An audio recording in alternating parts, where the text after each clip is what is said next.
Well, Dan, first, thanks so much for being on the show. Thank you so much. I'm thrilled to be here. Got to start here. Just as my hook for the listeners. Your book starts with, and I'm paraphrasing, but we are all technically worth $1,942.29. Tell us how you got to that number. We did the calculations. Our bodies have about 60 elements in us. 24 of them are the essential ones, but the others, basically anything that gets in the dirt, gets in our bodies, right? So there are about 60 in total. And so I went through the list, and I actually got somebody to help me with this. And we tallied up from reference books the percentage of each element in our body and the market value of them. And that's what we got.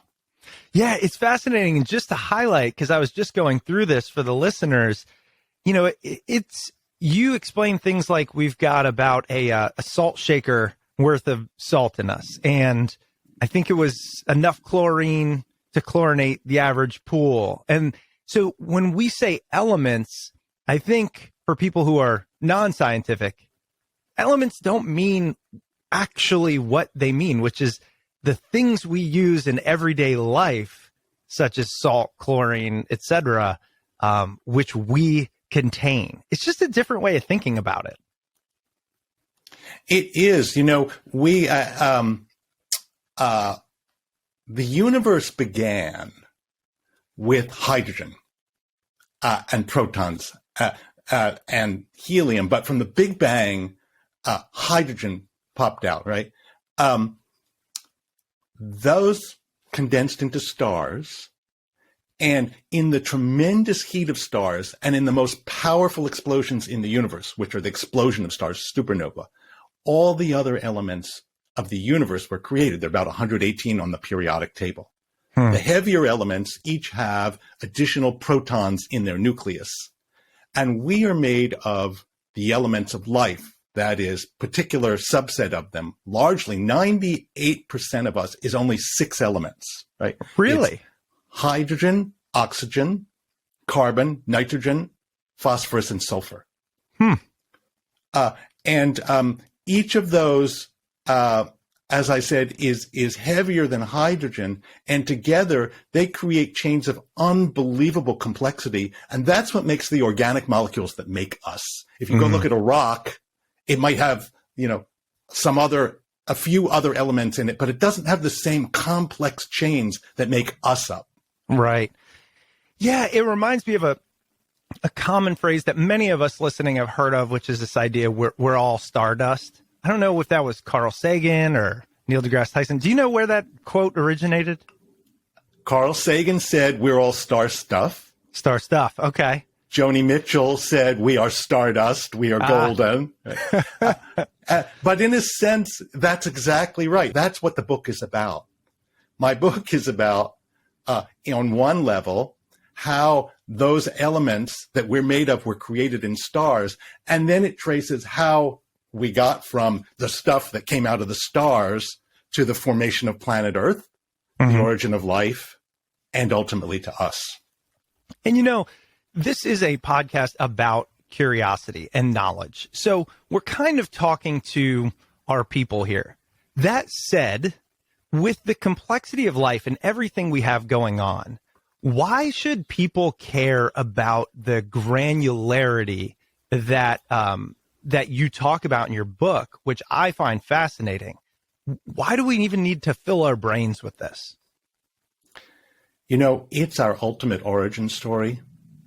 What I discovered in researching the book, and it was really the impetus of the book in some ways, is that every single particle in our body, when I'm looking at you and when I look at myself, every single particle in our body came from the Big Bang 13.8 billion years ago. And so this is the story of how those particles that exploded out of the Big Bang ultimately created the unbelievable majesty and complexity of the universe, and how we got here. That's a really important story. It's a great point. It's a great way to put it. It's our origin story, because I just wanted to start with this discussion, given that as humans, we will spend so much of our time trying to understand things in our lives, right? How to raise our kids, or how to get stronger, or how to eat healthier, all these things. Very rarely do we pause and think about, well, where did it come from? And how can that information power our choices? And that was something that drew me in. You talk about really the start of your journey actually came from a discussion with your daughter about food specifically. So can you tell us about how this came about, and then give us a hint on where you landed after you did all this work?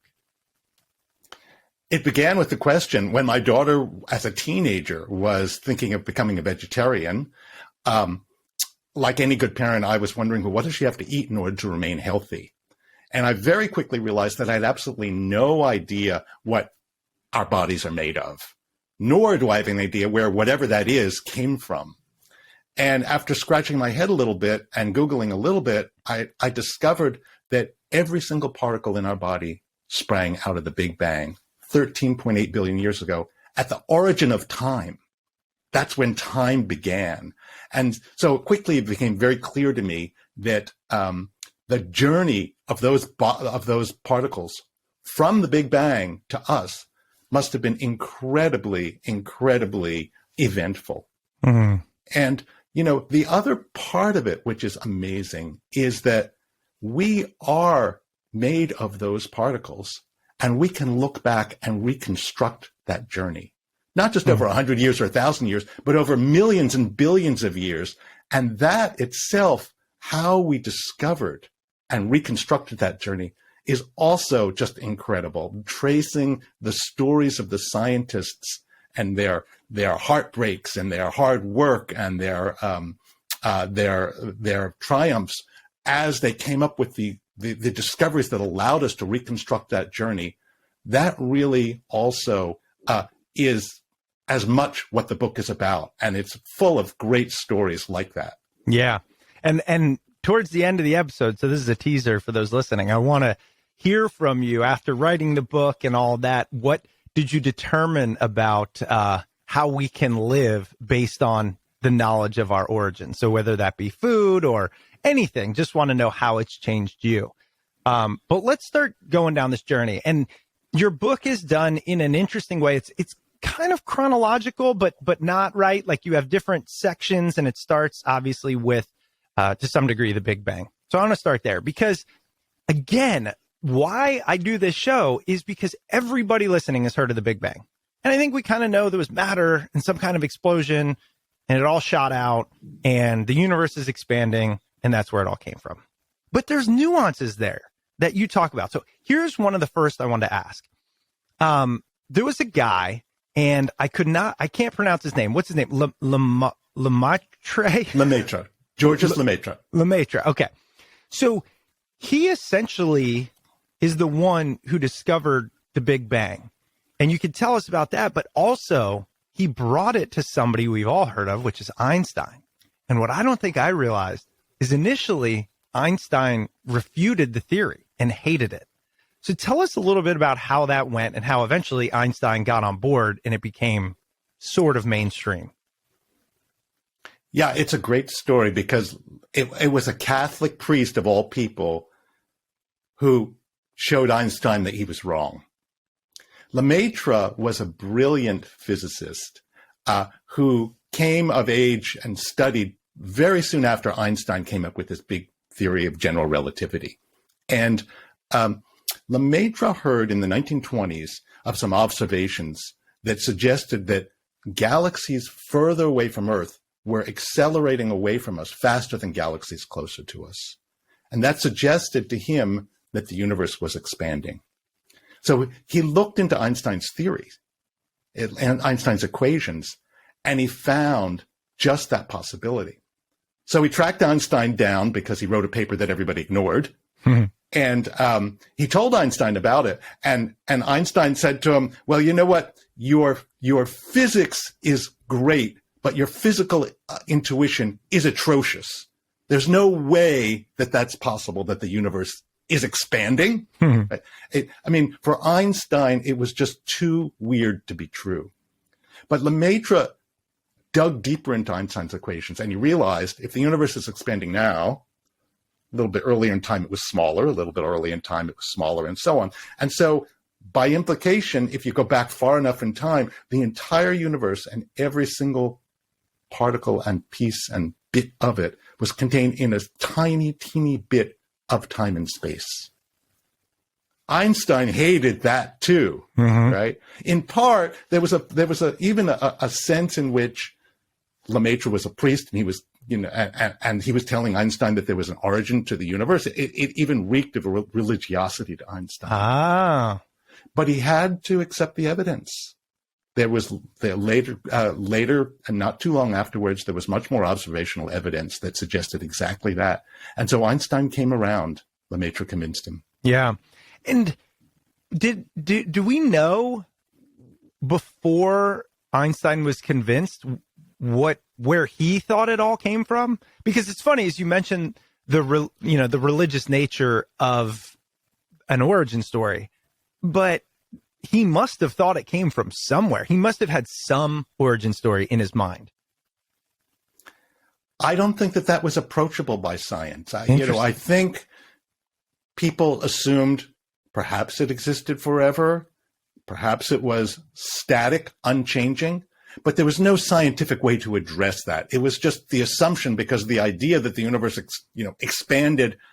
If the universe is expanding, what's it expanding into? We still can't answer that question, right? Right. So it doesn't seem like the first explanation, the first theory that you would come up with. Yeah. Well, what's it expanding into? That's just a mind-bending question. So, and we don't know the answer. Just as mind-bending is what happened before the Big Bang. And I know you talk about that, and I think we'll be a little frustrated by the answer. But what do you say to that in all your research? Where did it come from? Nobody knows. Right. There are many scientists who have lots of informed speculation. Some people suggest that the universe expanded and contracted and expanded and contracted. Some people suggest that there's a multiverse and multiple universes out there, and we are just one of them. Lemaitre, who was obviously a very religious priest, believed that the Big Bang provided a veil beyond which we couldn't peer.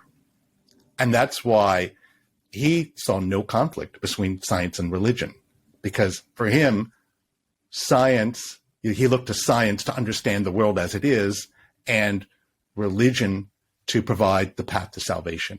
And so nobody knows the answer to that question. I wish I did. Yeah. Yeah. And I want to highlight for our listeners what you just said about how Lemaitre separated science and religion, because I actually think it's a clean and somewhat worthwhile recognition, right? Because so much of our divisiveness comes from, okay, it's either religion or science to an extent. And this guy, who essentially discovered our origin story, significantly represented both sides of that.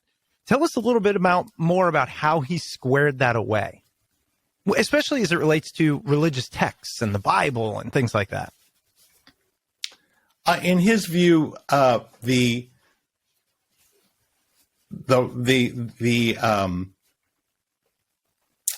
universe. How do I say this? No, give me a second. Lemaitre simply didn't believe that the universe as we know it could be explained literally physically through the Bible.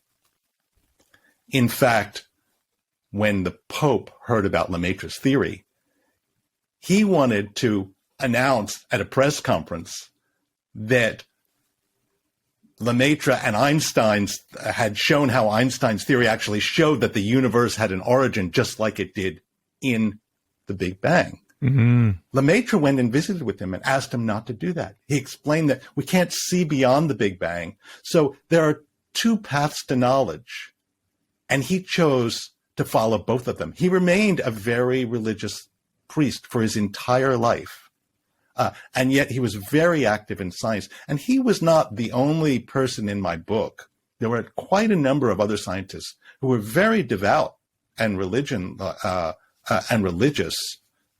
but who saw no conflict between that and their scientific understanding of the world. Yeah. And I think it's one of the most important issues. And so I'm just going to capstone it here, which is, as Lemaitre essentially explains, and you talk about this in your book, right? The Bible can be taken not literally and still be useful, right? A path to salvation, right? Whereas science can start to uncover some of the literal, but not the perhaps mystical or whatever you want to call it, right? Because it can't prove everything. And I just think it's interesting that people in, 1900, when they didn't have near the sophisticated instruments and everything that we have, they were able to handle that dichotomy. But today, we struggle with it even more. And I just think it's worth recognizing that, especially the fact that the person who discovered our origin was a priest. Really fascinating. It is, because, we're never really going to know what happened before the Big Bang.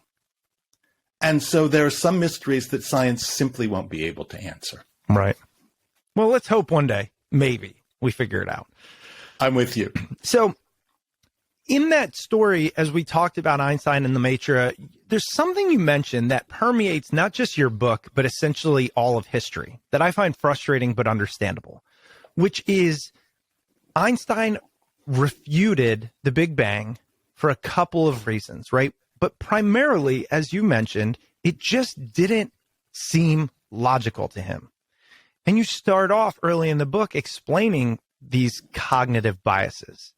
And it's frustrating because history is rife with people who bring truth up and they are continually put down and called crazy. Tell us a little bit about these biases and how they've shaped our understanding of the universe as we know it. Well, let me explain how I came across them, because the cognitive bias, which ended up being one of the themes in the book, was not something that I intended to write about at all. There are so many wonderful discoveries that I chronicle in the book. And every time I looked at how the scientists came across them and tried to tell their stories of how they made these unbelievable discoveries. And then I wanted to look at how scientists at the time responded to them. And again and again, the initial response was skepticism and even scorn. I mean, it was way more often than not.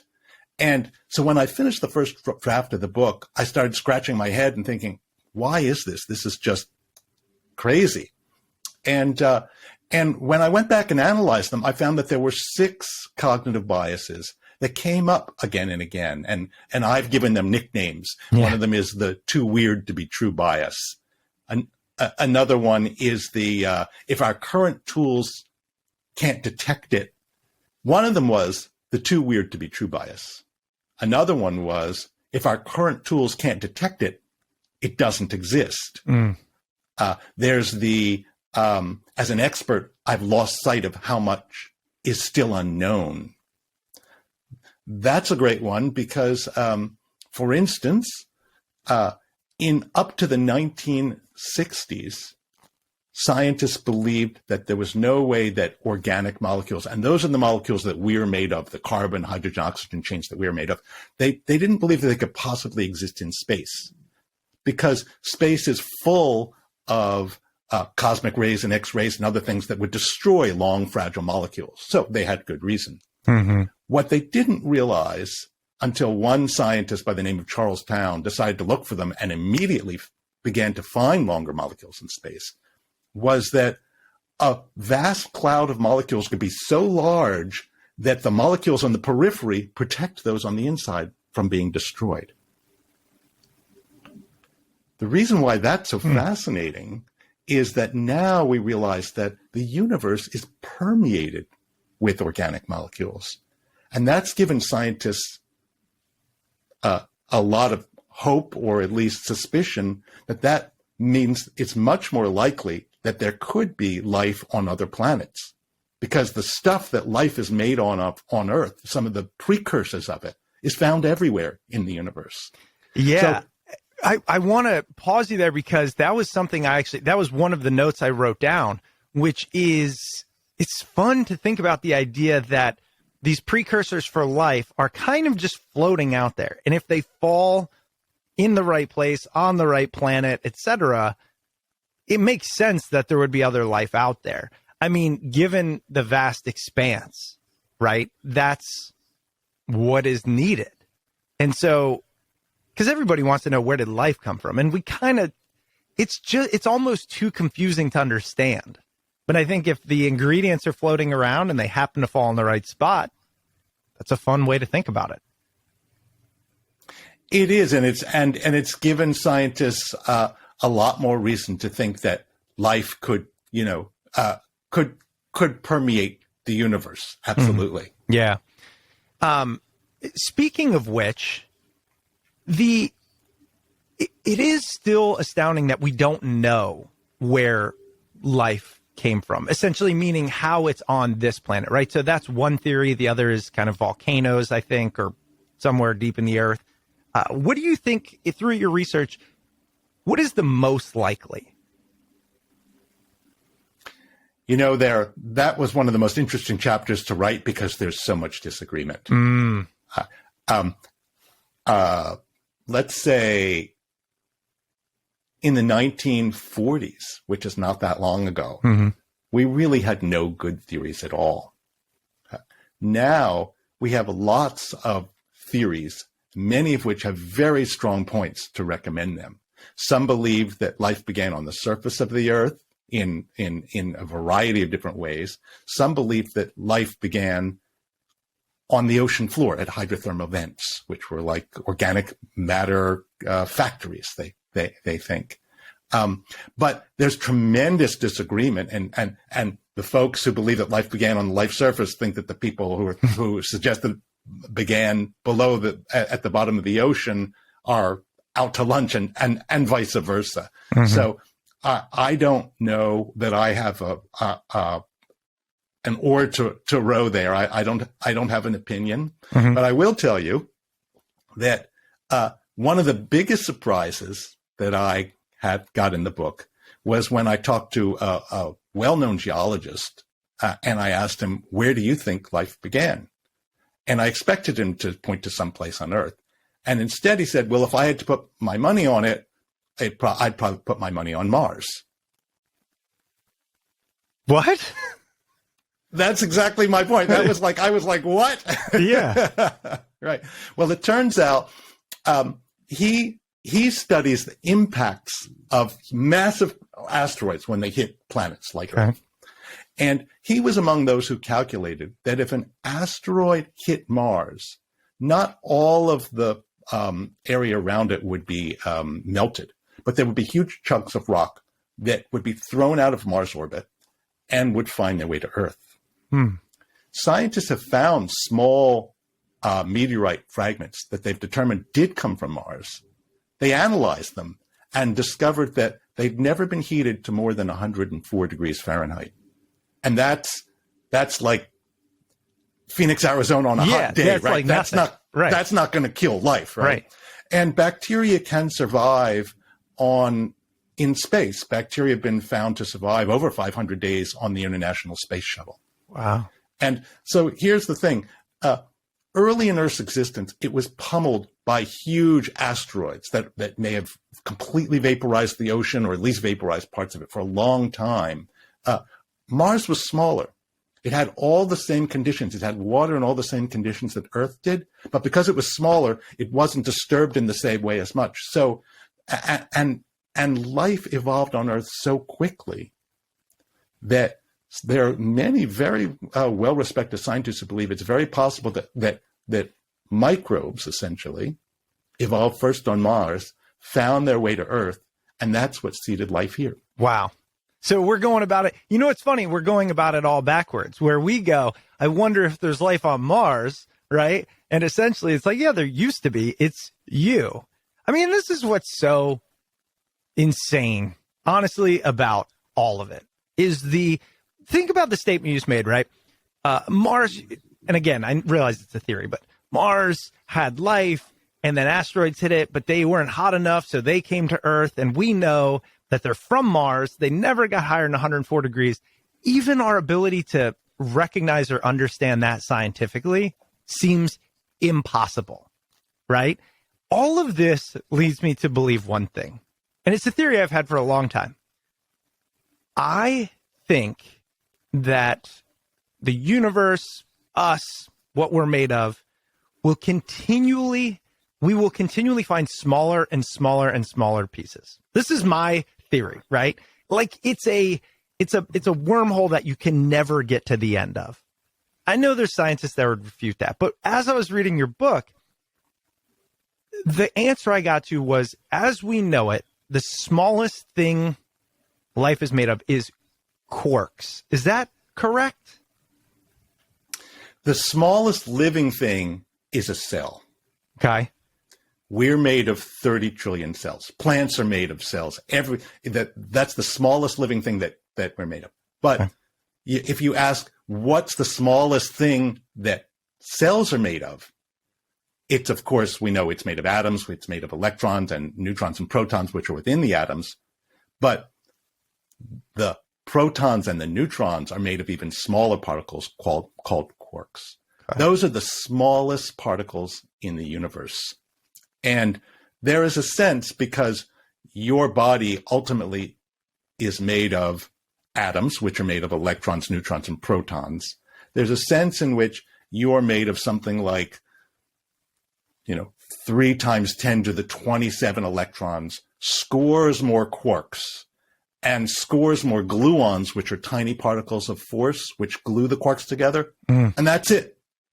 That's you right there. See, okay, this is why it's fascinating, because I got to ask you, because I don't know the answer to this.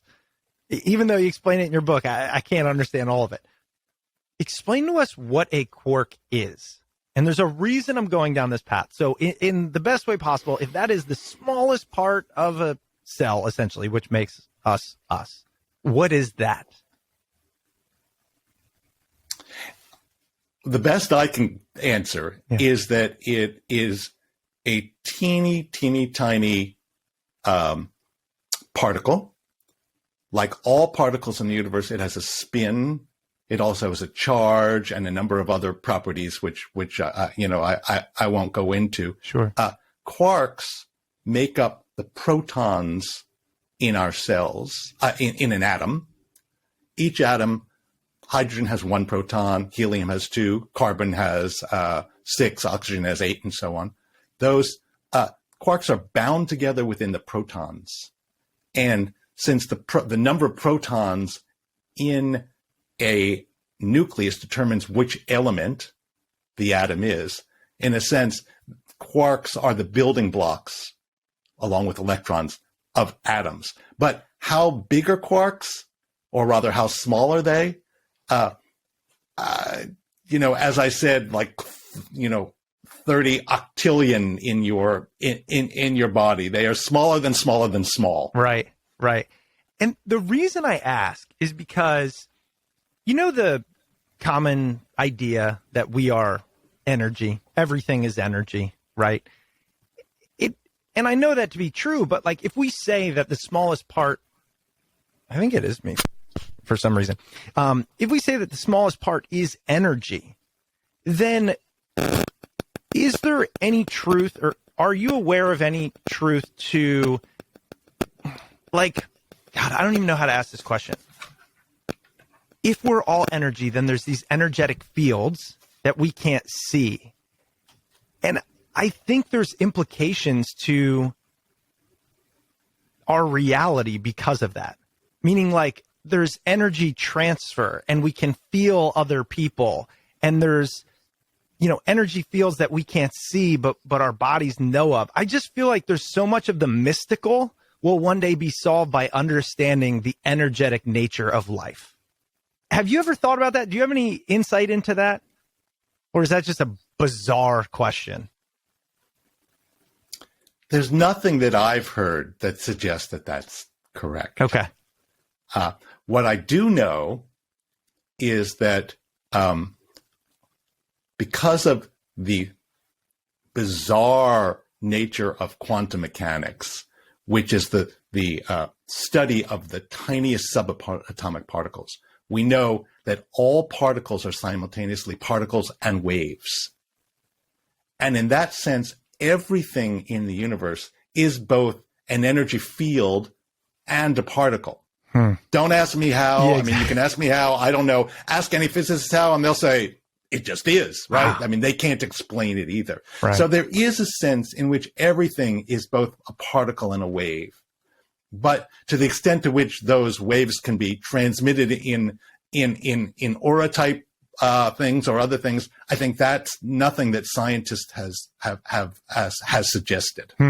Well, I'm sticking to my theory. I think one day, I'm telling you, I think one day they're going to prove that, like, I don't know, if you think this way or do this thing, then the energy attracts something. I mean, I don't know. It gets crazy, but it's just my sense. So we'll move on from this because there was one thing I want to talk about, which is this very simple yet completely necessary thing called H2O, right? And it's not only needed for life, but when you think about it, it's super simplistic. So I want to start with what makes water so fascinating yet necessary for life. Well, there's not going to be any life without it for many reasons. One of them is life. We're made up of lots of molecules that are moving around. That's not going to happen in a solid, right? Water is the medium that allows molecules to move around and meet and greet and create new things. And water is a bizarre molecule. One of the things that's interesting about it is it's got very weak bonds between the different molecules, so weak that they break and reform again. I think it's trillions of times a second. Right. And that allows all the other molecules in our body, the organic molecules, to race around at great speeds. And yet they cohere within this confined space. So water is really, the medium that we're made of. Water also does other things. It aids many key chemical reactions in our cells because of its odd hydrogen bonds.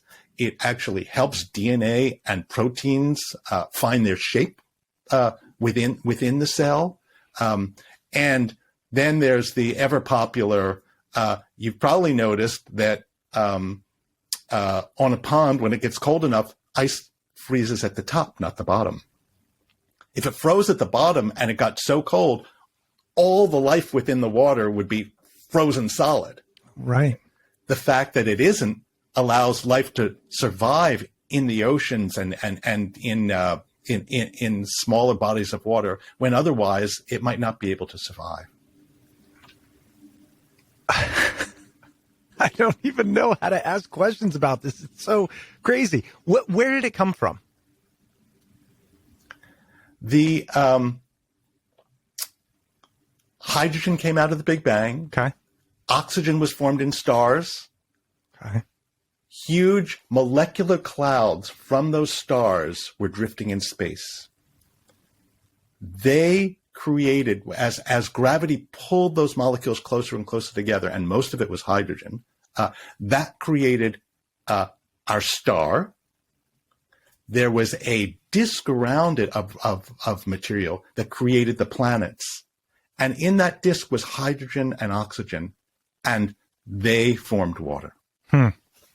So it's almost by luck. And what I find so confusing is there is this thing, water, that is necessary to sustain all life.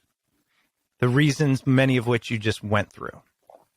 But first water had to be available, right? And in order for that to be available, it had to come through these meetings, right? So it just almost feels like there was this big bang, a bunch of stuff just shot out, and over time it mixed together, and that mixing caused certain things to then allow for life. You know what I mean? It wasn't linear, or it wasn't, it's just not logical. That's why I struggle with it so much. You know what I mean? Like if those bonds never formed in that way, or however, none of this is there.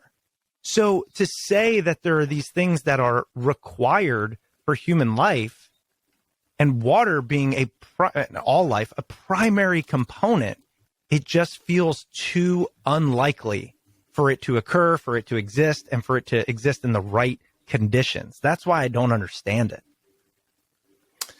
Well, water exists because there were certain fundamental constants in the universe that exist. There was gravity, there's the strong force, the weak force, the basic forces in the universe were there. And once you had all those protons and neutrons coming out of the Big Bang, there's a sense in which water was destined to exist. And if you roll the tape again, water might be here. Yeah. But there are all kinds of other lucky breaks that if you think about them, you realize if they hadn't occurred, we wouldn't have life. I'll give you a couple examples. Yeah. One of them is the first thing that came out of the Big Bang were particles of matter and particles of antimatter. And when antimatter is real, when they collide, they annihilate each other. But for some reason that nobody has any idea about, there were 1,000,000,001 particles of matter for every billion particles of antimatter. So we're the leftovers, right? With all visible matter in the universe, including you and I, came from those leftover particles of matter. So then once we had hydrogen fusing to create helium and generating heat and creating other elements within the sun, that only happened because the energy levels of the subatomic particles was at just the right levels that it was possible for the heavier elements to be created. It's a fundamental constant in our universe, but who knows whether there's another universe where that doesn't happen. When our Earth formed because there were trillions and trillions of small collisions of dust and gas molecules that created larger particles and larger. They were all swirling together. Ultimately, in our solar system, there were about 100 planet-sized things careening around and crashing into each other. And our Earth found its final mass when a Mars-sized body smashed into it, vaporized the entire surface. Much of it flew up into Earth. Some of it flew up into Earth's orbit and formed the moon, by the way. But the entire Earth was molten. It melted to the core, right? But that process meant that we had a hot iron core that's quite large in the center of the Earth.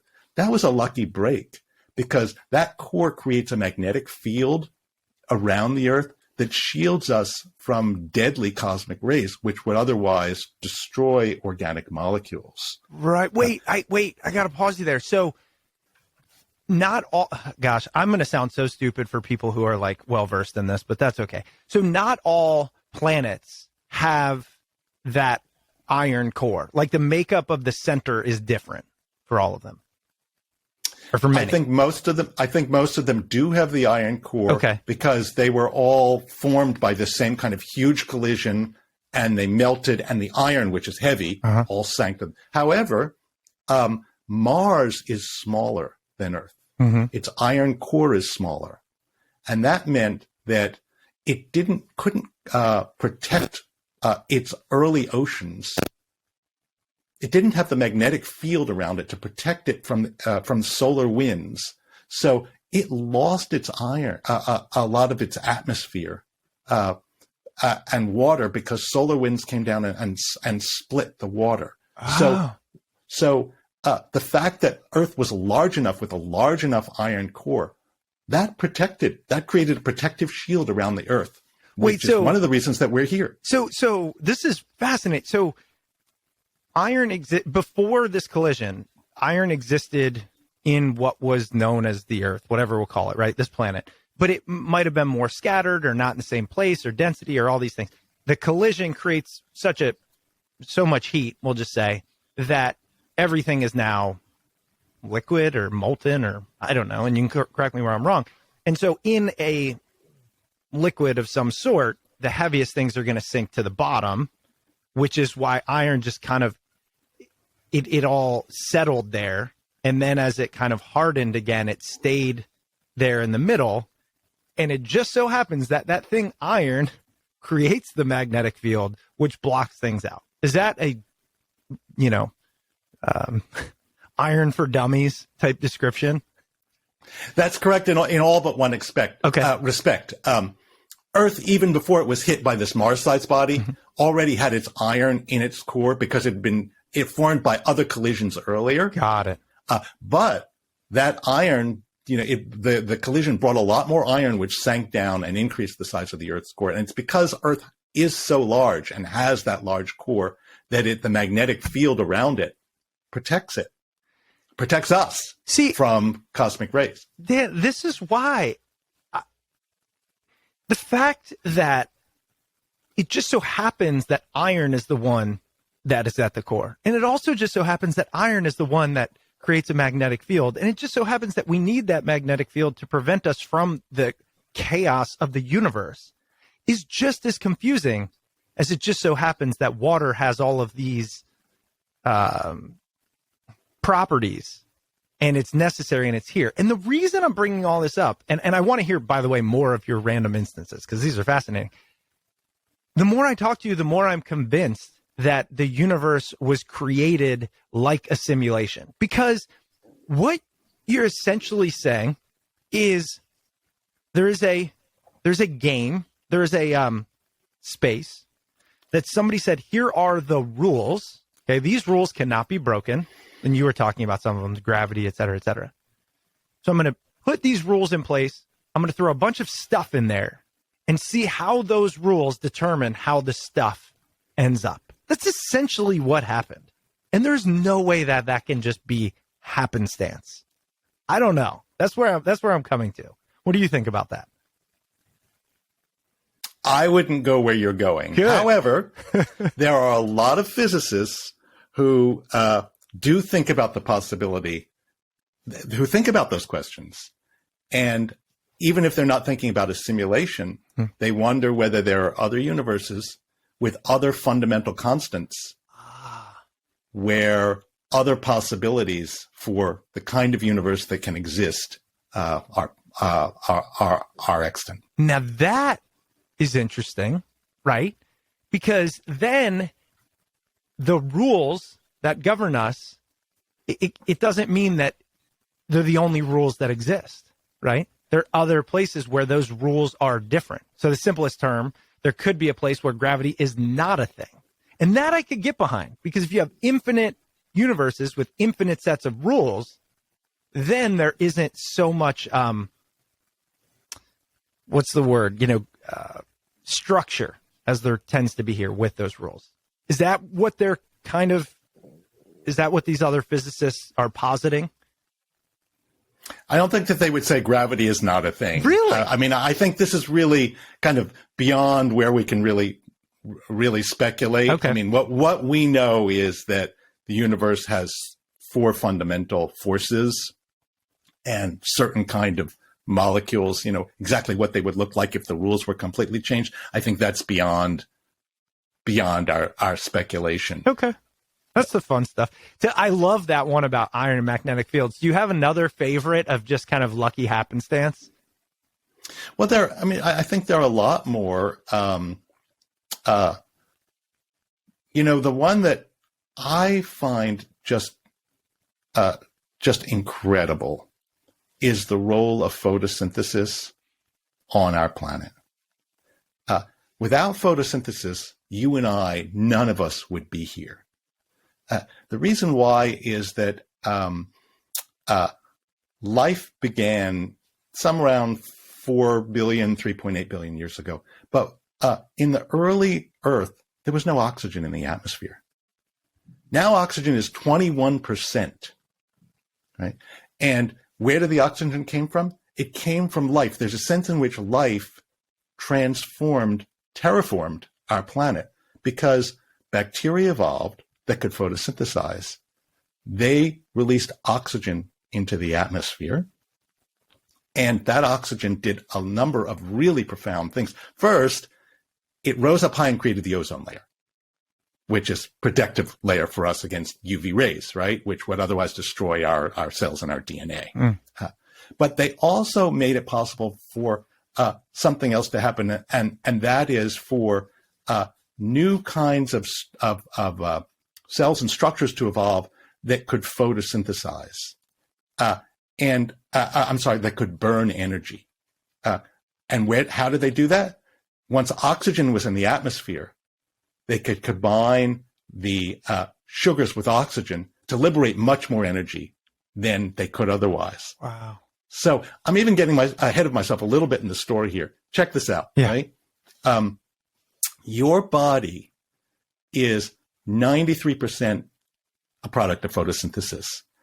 83% of you is carbon and oxygen. And those molecules that I'm talking about, the mass of your body, were once just molecules of carbon dioxide floating in space. Another 10% of you are hydrogen that was stolen from water. Because what is photosynthesis? Photosynthesis is you take carbon dioxide from the air, hydrogen from the water, you use energy from the sun, that's generated 91 million miles away, and you make sugar. And from those sugars, you make the other organic molecules that are in plants and in other photosynthesizers.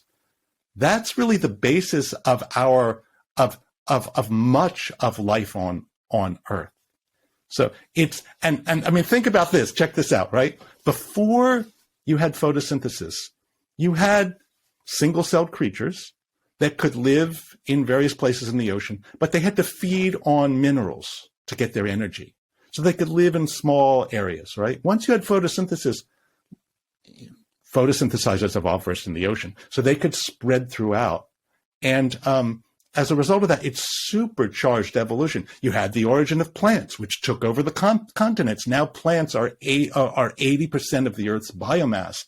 And we are, in a sense, we're completely dependent on plants because the carbohydrates, the fats, virtually everything that we're made of ultimately came from plants. Some animals, but those animals ultimately down the food chain ate animals that ate plants. Right. And so there's many, many ways. I'm just getting started. No, right? This is awesome. But there's so many ways in which photosynthesis really not just rules our world, but completely transformed the planet.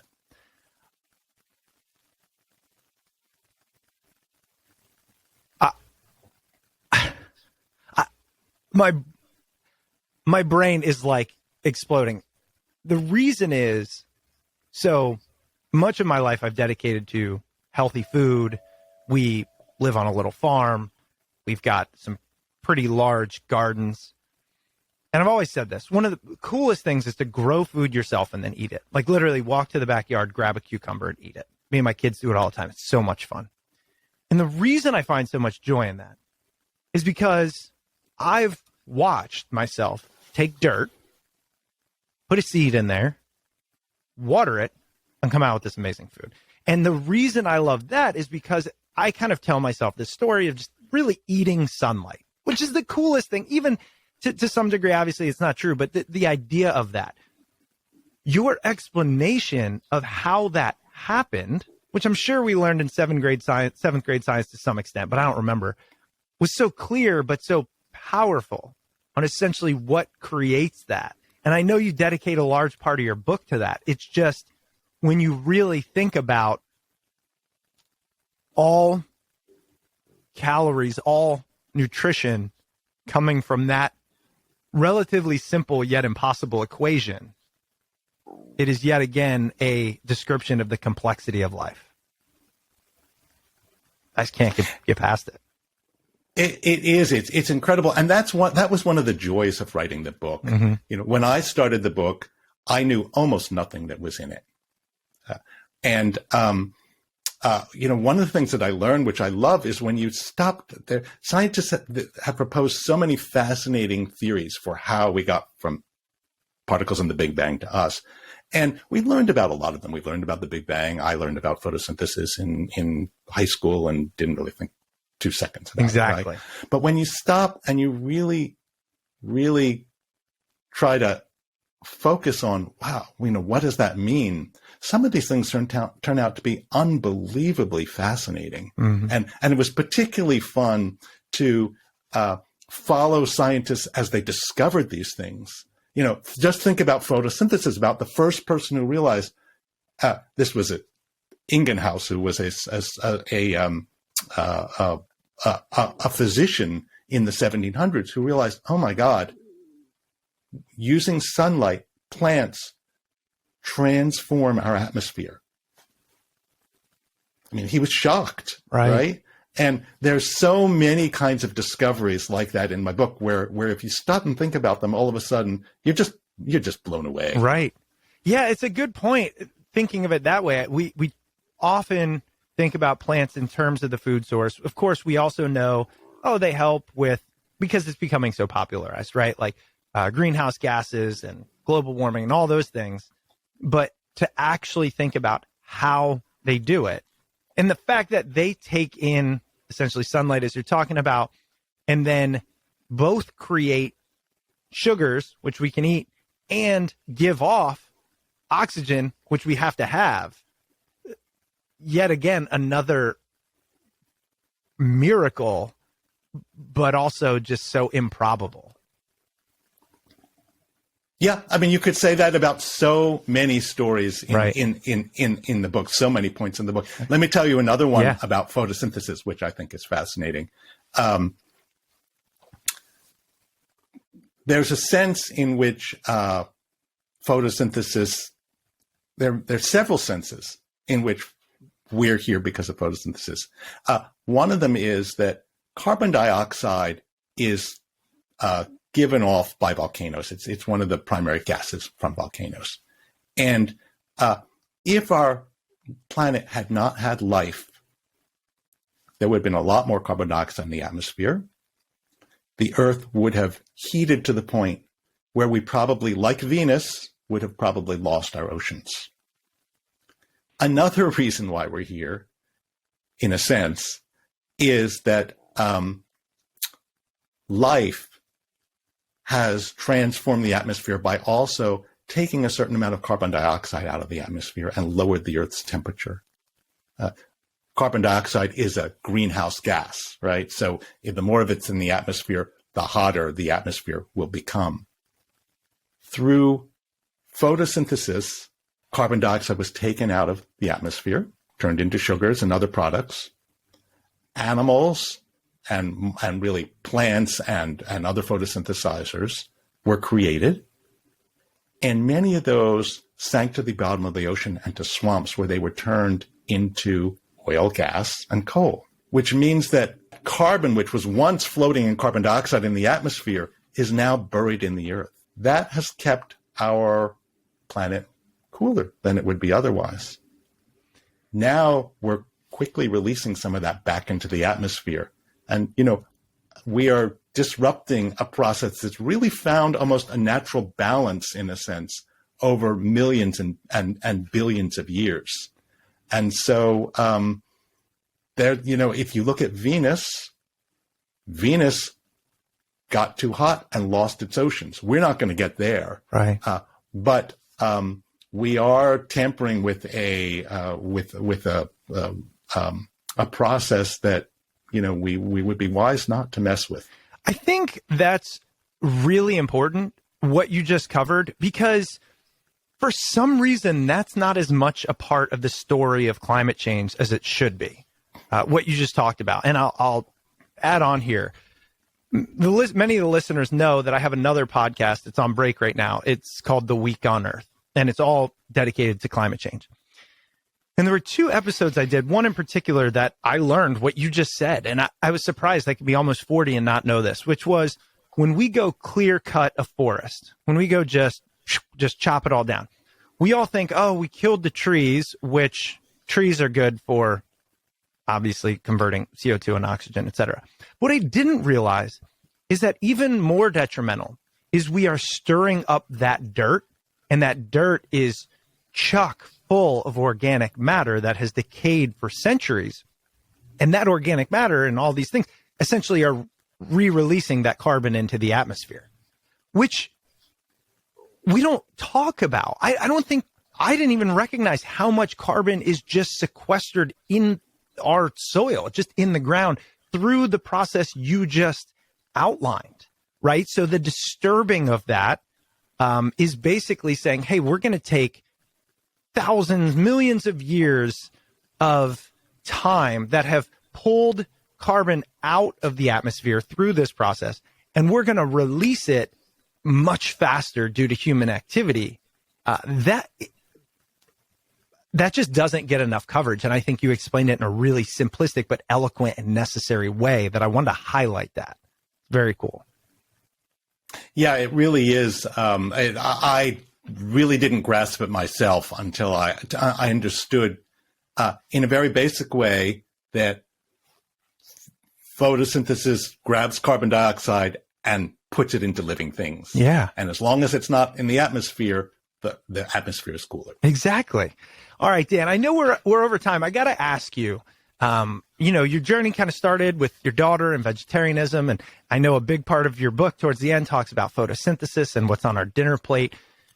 Tell us I don't know if conclusion is the right word, but by learning about our origin story and by going through this and better understanding photosynthesis, has it changed at all how you live, how you view your life, or the decisions you make in your life? One of the things that I gained from the book was understanding how incredibly complex a single cell is, so deserving of respect. And our bodies are made of 30 trillion cells. Each one of those cells is made of 100 million atoms. If each atom was the thickness of a dollar bill and you piled them up, it would reach to the moon almost 30 times. There's a way in which it's almost impossible for us to really comprehend how complex our own bodies are. Our cells are filled with all kinds of unbelievably fantastic molecular machines. And so there's a way in which, when I look at you or other people, I think, wow, you are really, we are all just unbelievably sophisticated, amazing creatures. And that's given me a real feeling of gratitude and awe, and also just a feeling of how lucky we are to be here. Yeah. It's a much needed recognition, and I think one that should give us gratitude every day. And you definitely feel it as you read through your book and you start to understand these things. And you do it, by the way, through storytelling mixed with science, mixed with history. It's really fascinating. So for those that enjoy this, I have to tell you, we covered, even though we talked for an hour, we covered about 1%, right? We covered the audio version of what's in your book. And again, the book is What's Gotten Into You, the story of your body's atoms from the Big Bang through last night's dinner. And so, of course, we'll link to it and I recommend it. It's here's the thing I love. It doesn't read like a textbook. This is why I like these kind of things, like your book and Bill Bryson's book. It's for those of us now who are adults who saw school as a necessity instead of an opportunity, and now want to go back and understand the importance of these things. It's easier to digest through books like yours, authors like yourself, than it is to read the textbook. So highly recommend it, Dan. I thoroughly enjoyed it. Tell us, are you putting out more information? This has become so much of your life. I can only imagine. How can people outside of your book kind of continue to follow you and learn from you? Do you have social, website, et cetera? I'm on Twitter on Dan_Levitt, and I have Facebook and danlevitt.com. I have a web page, and you can find more about me and about about the book there as well. Awesome. Well, Dan, first, I just want to say thank you so much for being here. Thanks for sharing all of this knowledge, which I don't even know how you accumulated through this process, but I really appreciate it. Thanks, Chris. This has been so much fun. Thank you so much for having me on.